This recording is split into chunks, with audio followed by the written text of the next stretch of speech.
in. Now, I'm going to talk to you about like different behaviors. Now, like we have two dogs here today. Mm-hmm. We have Dreyfus and we have Lillian. Lillian, Oh, good girl. Lillian's the quintessential good dog.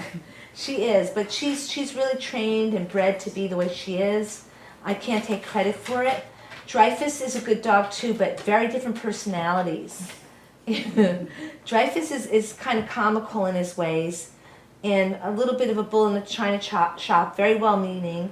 But I sense that Dreyfus, knowing both dogs, because they're kind of like playmates, Dreyfus has a little separation anxiety, I suspect. So what is that, when you say separation anxiety, what does it look like?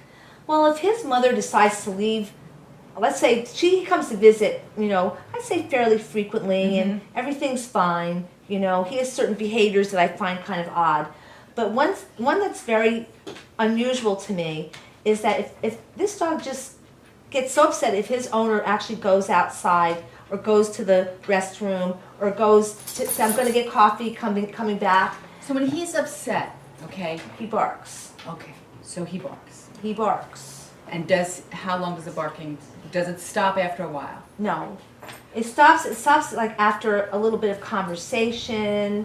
I'm not like one to yell at him so much, because he doesn't know the same commands that Lillian knows for something like that. I don't believe in discouraging a dog from barking. So barking is... I think barking is a good thing for a dog. We have created this. We've selected for it. So wolves don't bark like dogs do. Yeah. We have created this. We like that. Guard dogs. Barking is attention-getting behavior, right? It's attention-getting. And you can have alert barking. Look, there's somebody here. You can have alarm barking.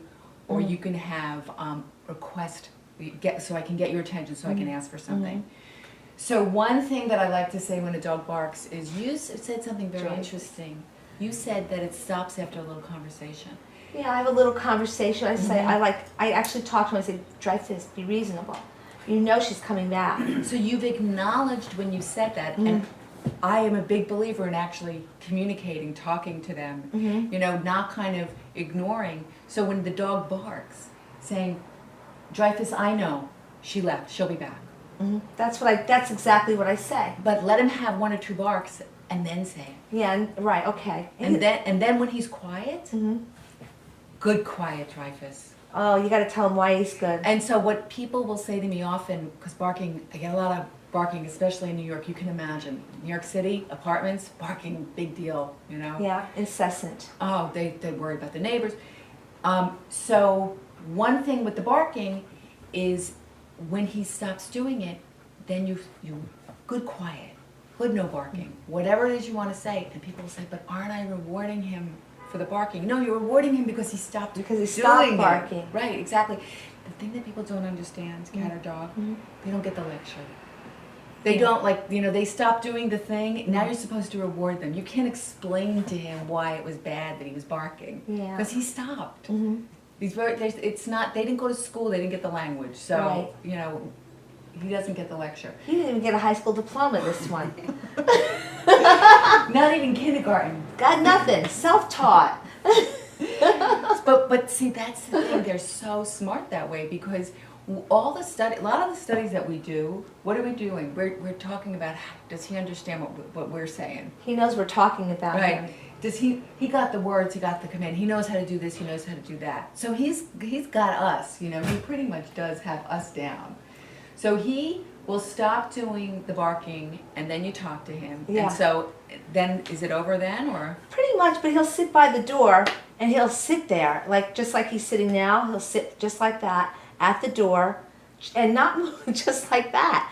I mean, not even lay down. Okay. So this again is natural in a way that he is attached and loves his person and wants her to come back. And a lot of the times you'll see that you can go to a doggy daycare, any one of the doggy daycares, and there's going to be a number of dogs that are going to be on the perimeter. Waiting for mom or dad to come back. Yeah. They'd rather be home. Some of them. Yeah. Waiting for mom with all the smells. Even though it could be like a 3-week vacation, they'd rather be home. Some of them, yeah, and then have them walked a couple of times. So when you say separation anxiety, to me as a behaviorist, I'm thinking, is he taking the couch apart? Is he Oh, that. ripping is he taking the curtains down? Is he nonstop barking? So this might be actual normal behavior for a dog that wants to be reunited with this person and has a very strong bond, and that's normal. That's typical that they would. I am sure that if you brought Lillian somewhere and you left, you would see similar behavior. Yeah, I've been told how she behaves. She'll basically sit and she'll look and she'll watch me go, I'm told, for as long as she can see it. And for a while she'll go to the door and she'll hang out by the door, but then she acclimates. But she's a different breed, and also a breed that's bred for a specific purpose. Okay. You know, so, you know, I can't take credit for her good behavior, but when you talk about separation anxiety, I have seen it. Yeah. In another dog, it was Buster and Pogo. Oh my God. And I was like in charge of taking care of and I'll tell you 2 incidents.